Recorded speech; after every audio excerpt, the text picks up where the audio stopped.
ربیع الاول کی جو تاریخ ہے یہ نبی کے زمانے میں آتی تھی کہ نہیں آتی تھی؟ بولو 63 برس حضرت صلی اللہ علیہ وسلم زندہ رہے. میں نے اسی لیے یہ ساری تاریخ بتلائی ہے.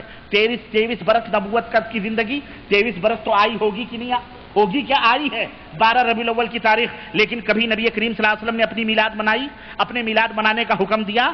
ہرگز نہیں. حضرت ابوبکر کے دور میں آئی یہ تاریخ کی نہیں آئی 12 ربیع الاول؟ حضرت عمر فاروق اعظم کے دور میں آئی کہ نہیں آئی؟ حضرت عثمان غنی کے دور میں آئی تاریخ کی نہیں آئی؟ مجھے بتایا جائے، کوئی بھی مائی کلال دنیا کا بتلائے کہ ان خلفائے راشدین نے کبھی میلاد نبی منایا ہے؟ ارے چھوڑو ان کو. میں کہتا ہوں تم نبی سے نہیں دکھا سکتے، صحابہ سے نہیں دکھا سکتے، جن کو تم اپنا امام سمجھتے ہو. زیادہ تر یہی لوگ اس کے اندر ہے. معاف کیجئے گا معذرت کے ساتھ میرے حنفی دوستوں بھائیوں، آپ کی خطا نہیں ہے، حنفی ہونا کوئی جرم نہیں ہے. مصیبت یہ ہے کہ امام ابو حنیفہ رحمۃ اللہ علیہ کو مانتے بھی نہیں اور اپنے آپ کو حنفی بھی کہتے ہیں. اس لیے میں کہہ رہا ہوں مجھے جاؤ امام ابو حنیفہ رحمۃ اللہ علیہ، امام مالک رحمۃ اللہ علیہ، امام شافعی رحمۃ اللہ علیہ، امام احمد بن حنبل رحمۃ اللہ علیہ کا کوئی ایک ضعیف قول دکھا دو، کوئی ایک ضعیف کمزور قول بتا دو کہ ان کی زندگیوں کے اندر ان کی 70 برس، 80 برس، 90 برس یہ ائمہ زندہ رہے، ان کی زندگی کے اندر کیا 12 ربیع الاول کی تاریخ نہیں آتی تھی؟ اگر آتی تھی تو انہوں نے کیوں نہیں منایا؟ اور ایک بات میری سمجھ میں نہیں آتی، دین کا شریعت کا مسئلہ لینا ہوگا تو کہیں گے جی ہم مقلد ہیں، خلاص قرآن و حدیث ہماری سمجھ میں آنے والی بات نہیں ہے. مولوی بھی یہی کہے گا ہم مقلد ہیں. ٹھیک ہے بیٹا، مقلد ہے دین اور شریعت کے بارے میں، لیکن جب اس بدعت کی بات آتی ہے تو ان کے بڑے بڑے ڈاکٹر، ان کے بڑے بڑے پروفیسر، ان کے بڑے بڑے مفتی قرآن سے دلیل پکڑتے ہیں، حدیث سے دلیل پکڑتے ہیں. یہاں کہاں ان کی تقلیدیت چلی جاتی ہے؟ کوئی امام شافعی کا قول لا رہا ہے، کوئی امام شافعی کے مذہب کے کسی پیر کا قول لا رہا ہے، کوئی فلانے بزرگ کا قول لا رہا ہے، کوئی مالکی کے قول کا بزرگ لا، کوئی فلانے، ہزار جگہوں سے ڈھونڈتے پھر رہے ہیں. ارے اگر مرد ہو اور ہمت ہے اور اگر صحیح دین پر ہو تو امام ابو حنیفہ رحمۃ اللہ علیہ کا قول پیش کرو. بات اصولی ہے کہ نہیں ہے؟ لیکن قیامت آ جائے گی، امام صاحب رحمۃ اللہ علیہ ایسے بدعتیوں کے اوپر اپنی کوئی ٹپڑی، اپنا کوئی تبصرہ فرماتے ہوئے ہرگز نظر نہیں آئیں گے. نہ امام شافعی، نہ امام حنبل، نہ امام مالک، کوئی امام نہیں. یہ سب بری تھے ان کے زمانوں میں اس کا کوئی وجود نہیں. میں نے بتایا 7ویں صدی ہجری کی یہ ایجاد ہے. اور اسی طرح اور یہ ایجاد کیوں کیا گیا اور آج کل اس کو ہوا اس لیے دی جا رہی ہے کہ کرسچن کرسمس ڈے مناتے ہیں، ہندو رام نومی مناتے ہیں، مہاویر جینتی منائی جا رہی ہے، اور جناب علی اس طرح سے ہر قوم اپنے اپنے لیڈروں کی، اپنے اپنے بڑے لوگوں کا جنم دن منا رہی ہے. ہم بھی اپنے نبی کا جنم دن منائیں گے. اور ہم نے ایک پروفیسر کی میں نے ابھی حوالہ دیا ہے اس مردود کا جس نے یہ بات کہی ہے کہ جو جشن عید میلاد النبی نہیں مناتا ہے وہ کافر ہے، وہ مشرک ہے. میں پوچھنا چاہتا ہوں، امام ابو حنیفہ کافر تھے؟ امام بخاری کافر تھے؟ ارے ظالم، تیری اس بکواس سے اور تیری ان ہر تسرائیوں سے صحابہ کرام کا دامن بھی مخدوش ہو رہا ہے. ابو بکر بھی کافر، نعوذ باللہ، عمر بھی کافر، سارے صحابہ کافر. خود نبی کریم صلی اللہ علیہ وسلم کے بارے میں اس مردود کا کیا خیال ہے؟ یہ جشن عید میلاد النبی کے نام پر یہ کہہ رہا ہے خوب جشن کرو، ہلچل مچاؤ، جلوس کرو، اور نعرے لگا رہے ہیں ہمارے اور تمہارے جیسے عوام جاہل لوگ. کب تک تم جاہل بنے رہو گے؟ کب تک ان مولویوں کے ہاتھوں میں کھلونے بنے رہو گے مسلمانوں؟ کہتا ہے دلیل دیتا ہے کہ سنو عید میلاد النبی کی دلیل میں دیتا ہوں. کہنے لگے کیا ہوا؟ کہنے لگے دلیل قرآن کریم میں اللہ رب نبی کریم صلی اللہ علیہ وسلم سے کسی نے پوچھا کہ آپ پیر کے دن روزہ کیوں رکھتے ہیں؟ پیر کے دن روزہ؟ کہنے لگے پیر کے دن روزہ میں اس لیے رکھتا ہوں، اللہ کے نبی نے فرمایا پیر کے دن میں روزہ اس لیے رکھتا ہوں کہ میں اسی دن پیدا ہوا ہوں اور اسی دن میرے اوپر قرآن اترا. تو دیکھو نبی نے اپنا میلاد منایا، تو جب نبی نے میلاد منایا تو ہم بھی میلاد منائیں گے. ان سے کہو، ایسے ظالموں سے پوچھو کہ پیر کا دن 12 ربیع الاول کی تاریخ آتی ہے کیا؟ پیر کا نام دوسرا 12 ربیع الاول بھی ہے؟ بولو، پیر کو کبھی کسی نے 12 ربیع الاول کہا ہے؟ پیر کو کسی نے 12 ربیع الاول کہا ہے؟ ارے میلاد منانے کی بات آئی ہے تو سنو، نبی نے کہا میں اس دن پیدا ہوا ہوں.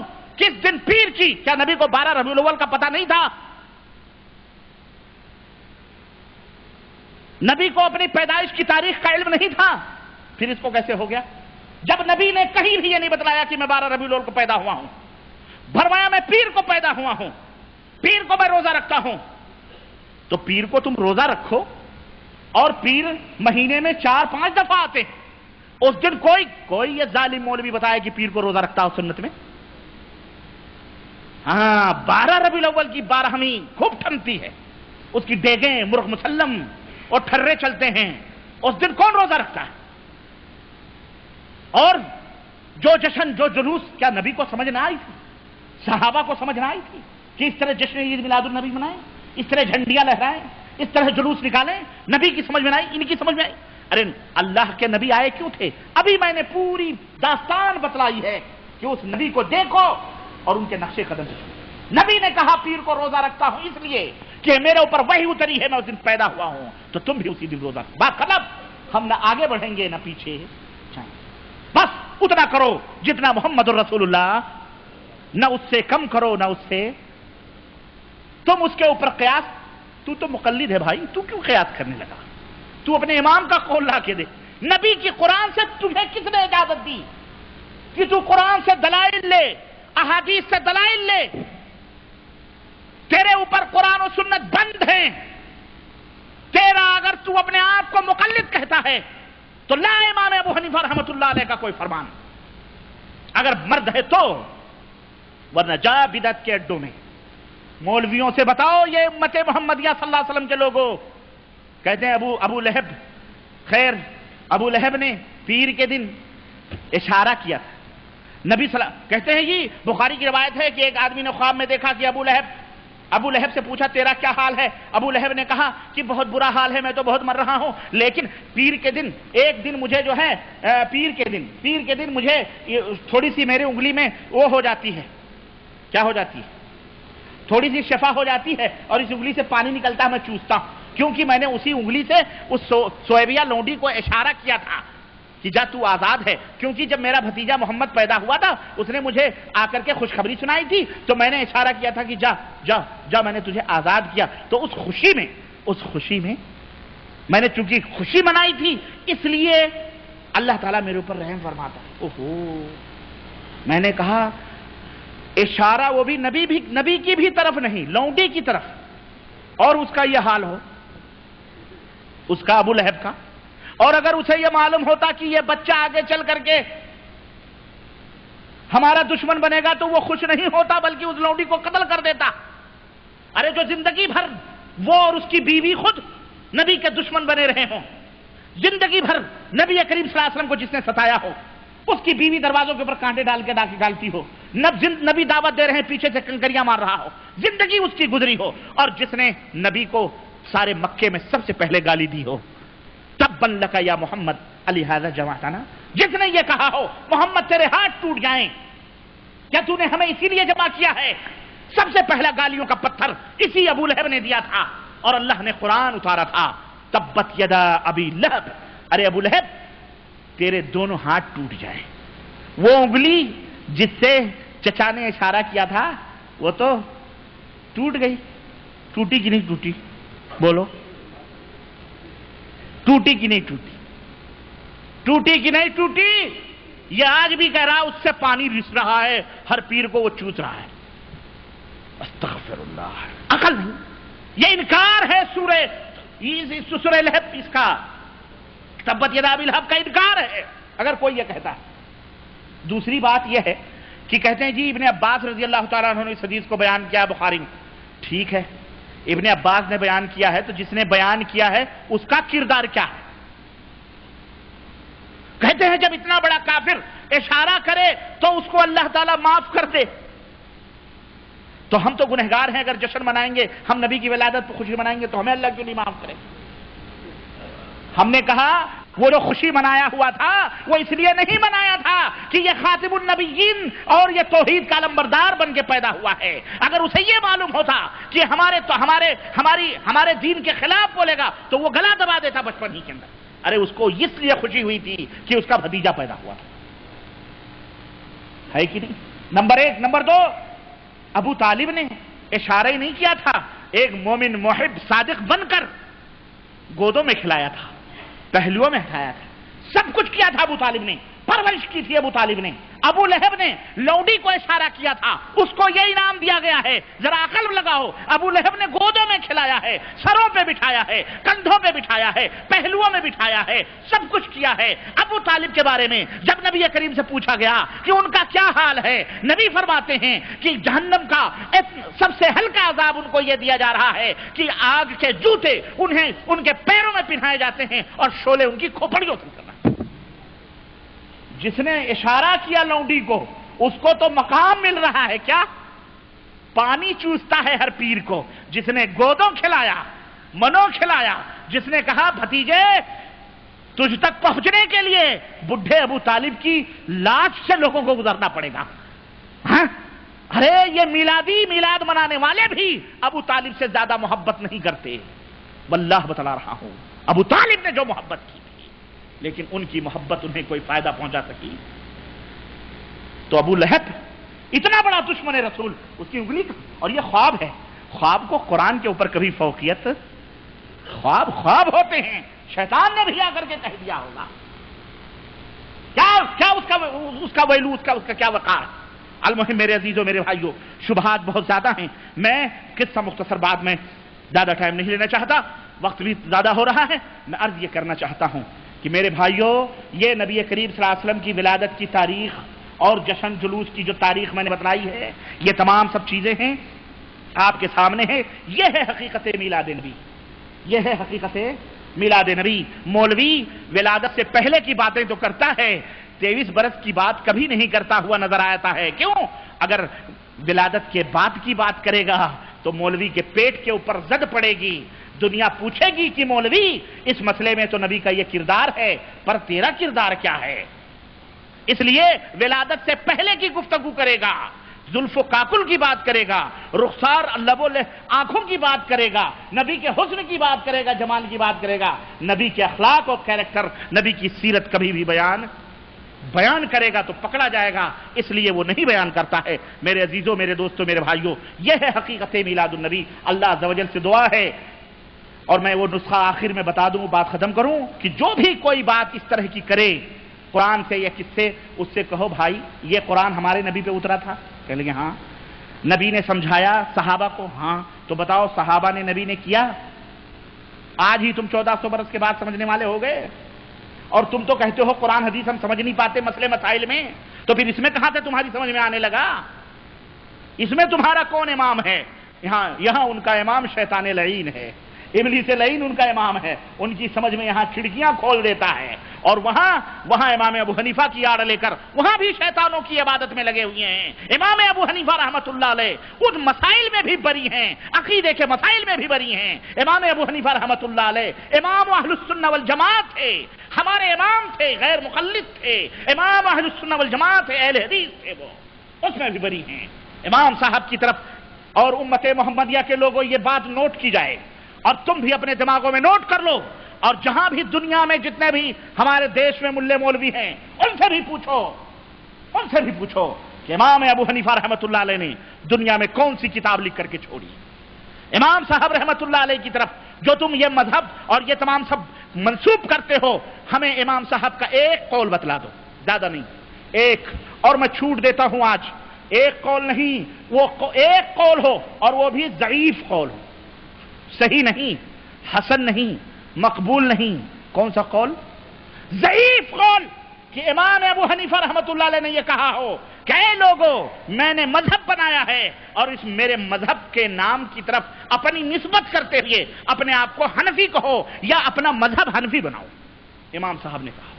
ایک ضعیف قول، ایک ضعیف کمزور قول بتلاؤ امام صاحب، ہاشا وکلا، ہاشا وکلا، وہ امام، اللہ اکبر۔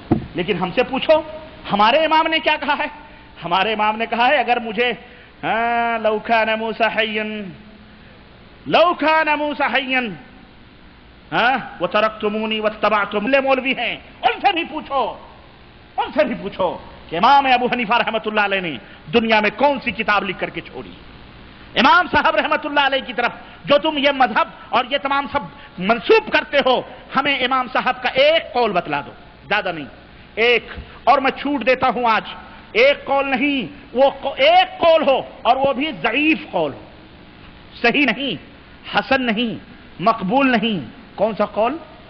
ضعیف قول، کہ امام ابو حنیفہ رحمۃ اللہ علیہ نے یہ کہا ہو کہ اے لوگو، میں نے مذہب بنایا ہے اور اس میرے مذہب کے نام کی طرف اپنی نسبت کرتے ہوئے اپنے آپ کو حنفی کہو یا اپنا مذہب حنفی بناؤ، امام صاحب نے کہا۔ ایک ضعیف قول، ایک ضعیف کمزور قول بتلاؤ امام صاحب، ہاشا وکلا، ہاشا وکلا، وہ امام، اللہ اکبر۔ لیکن ہم سے پوچھو ہمارے امام نے کیا کہا ہے؟ ہمارے امام نے کہا ہے اگر مجھے لو کان موسیٰ حیا، لو کان موسیٰ حیا وترکتمونی واتبعتموہ لضللتم عن سواء السبیل۔ ارے ہماری شان وہ ہے، ہمارے امام، ہمارے امام اعظم حضرت محمد رسول اللہ سید العرب والعجم یہ فرماتا ہے کہ اے میری امت کے لوگوں، اگر موسیٰ زندہ ہو کر کے آ جائیں اور مجھے چھوڑ کر موسیٰ کلیم اللہ جو آسمانی کتاب لے کر کے آئے ہیں، جنتی ہیں، معصوم ہیں، اللہ کے کلیم ہیں، اگر ان کو فالو کرو گے، ان کی اتباع کرو گے، لضللتم عن سواء السبیل، صراط مستقیم سے بھٹک جاؤ گے۔ یہ ہمارا امام کہتا ہے، ہمارے امام نے اپنی اتباع کرنے کا حکم دیا ہے۔ کس کی اتباع؟ ایک نہیں، سینکڑوں، اور اس امام کی اتباع کرنے کا حکم عرش والے نے دیا ہے کہ نہیں ہے؟ وصلی اللہ علی نبینا محمد وعلی آلہ وصحبہ اجمعین۔ اللہ ہم سب کو اتباع مصطفیٰ کرنے کی توفیق عطا فرمائے، اور محمد الرسول اللہ صلی اللہ علیہ وسلم کی معرفت حاصل کرنے کے بعد میں ہمیں محمد الرسول اللہ کے نقش قدم پہ چلنے کی توفیق عطا فرمائے، آمین یا رب العالمین۔ وصلی اللہ علی نبینا محمد وعلی آلہ وصحبہ اجمعین۔ السلام علیکم ورحمۃ اللہ وبرکاتہ۔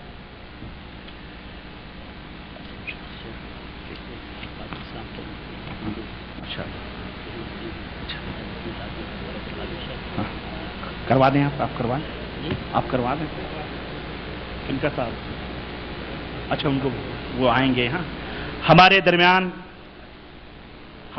ہمارے ایک بڑے ہی عزیز ہندوستان سے تعلق رکھنے والے ایک بھائی نے اسلام قبول کیا ہے ابھی، اور وہ ہمارے درمیان موجود ہے۔ آئیے ہم اسے مبارکبادی پیش کریں اور اللہ سے دعا کریں اللہ ہمارے اس بھائی کو ثابت قدمی عطا فرمائے۔ اللہ اکبر، اللہ اکبر، اللہ اکبر۔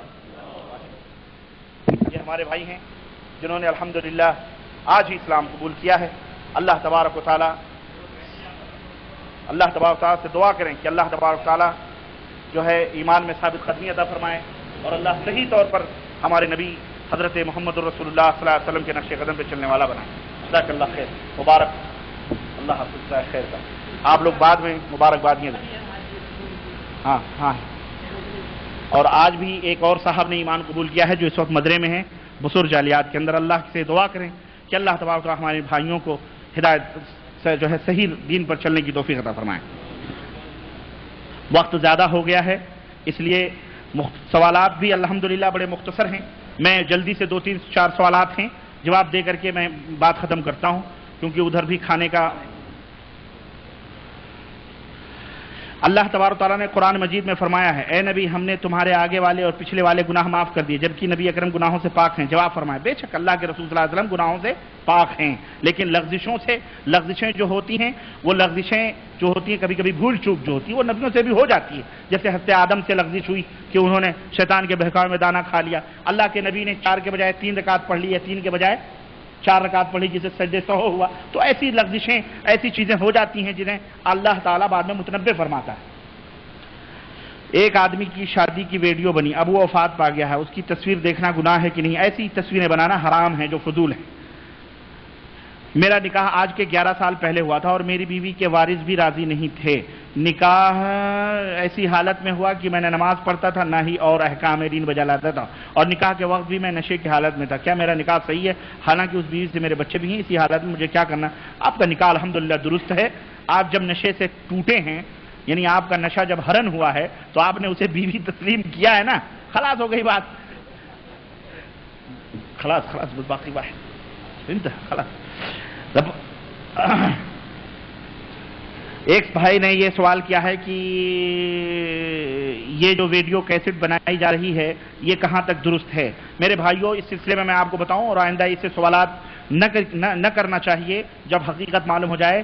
کہ دین کی تبلیغ اور اس کی نشر و اشاعت کے لیے آج کل جو زمانہ چل رہا ہے انٹرنیٹ کا اور پورے جو ہے دنیا میں، تو ایسی دین کو پھیلانے کے لیے ان وسائل کا استعمال کرنا جائز ہے، لیکن حرام کاریوں کو پھیلانے کے لیے بہرحال وہ حرام ہے۔ تو دینی بیس پر شیخ ابن باز رحمۃ اللہ علیہ اور شیخ محمد بن عثیمین رحمۃ اللہ علیہ، ان مشائخ کا بھی جالیات کی طرف سے یہی فتویٰ بھی ہے کہ دین کی نشر و اشاعت کے لیے علمی ٹیکنیکل شعبے ہیں، جیسے ڈاکٹری کا شعبہ اور بہت ساری تعلیمات ہیں، تو تعلیمات کو فروغ کرنے کے لیے بہرحال جائز اور حلال ہیں۔